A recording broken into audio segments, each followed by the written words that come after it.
President Trump went golfing over the weekend. Now, this is his 11th round of golf as president, even though he's only been in office 8 weeks. More rounds of golf than weeks as president. Okay.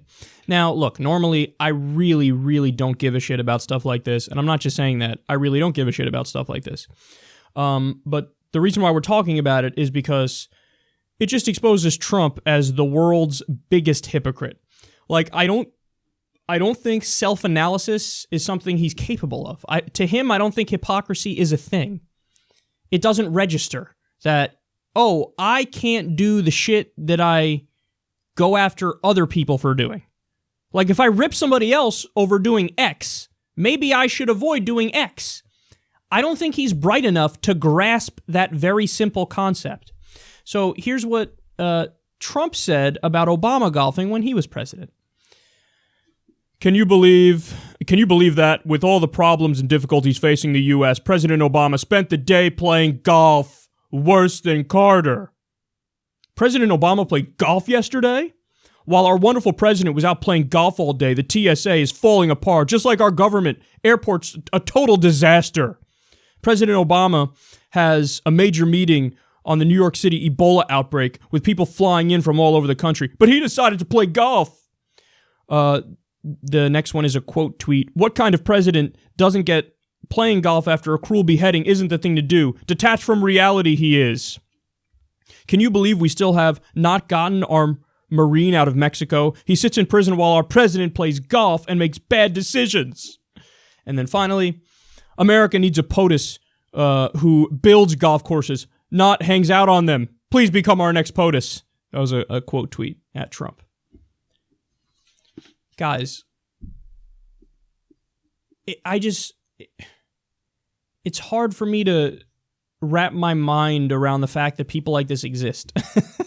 I don't want to overstate it because, like I said, this isn't a real story in that he's golfing. I don't give a shit that he's golfing.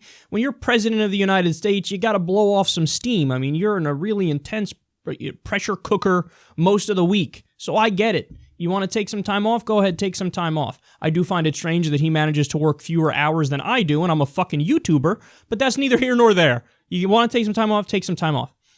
What's amazing to me is, how does that not register with him?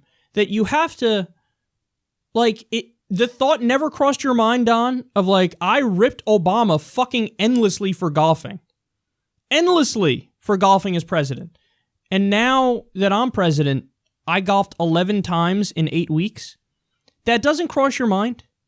To go, hold on now. Maybe I'm a fucking partisan hack and I'm a giant hypocrite and I appear amazingly irrational right now.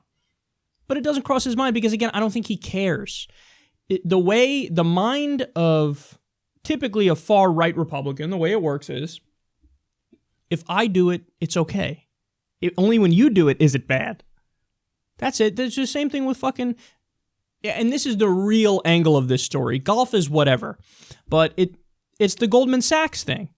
How he repeatedly ripped Ted Cruz for doing fundraisers on Wall Street, specifically brought up Goldman Sachs and how Goldman Sachs controls Ted Cruz, said the same thing about Hillary Clinton. And by the way, accurately, yeah, Ted Cruz would be doing Goldman Sachs bidding. Yeah, Hillary Clinton would be doing their bidding. They gave her, I should say, over $600,000 for 2 speeches. Yeah, they're going to do their bidding. Duh. So he's rightly calling that out, which is one of the reasons why he resonated with so many people. Because he appeared to be, an outsider, keeping it real, telling it like it is. And then he gets in office, and so far, it's at least 3 different Goldman Sachs people in top administration positions. His chief economic advisor is Gary Cohn, the president of Goldman Sachs. Treasury Secretary Steve Mnuchin, a guy who was with Goldman Sachs for about 17 years. These guys ran a criminal organization that had fraud as a business model. He ripped them and pointed that out on the campaign trail. Second he gets into power, he's like, did I say I want to drain the swamp? I would like to now appoint the swamp. So not only is he not draining it and being tough on them, he's not neutral on them. He's now in favor of them, and they make up his fucking administration.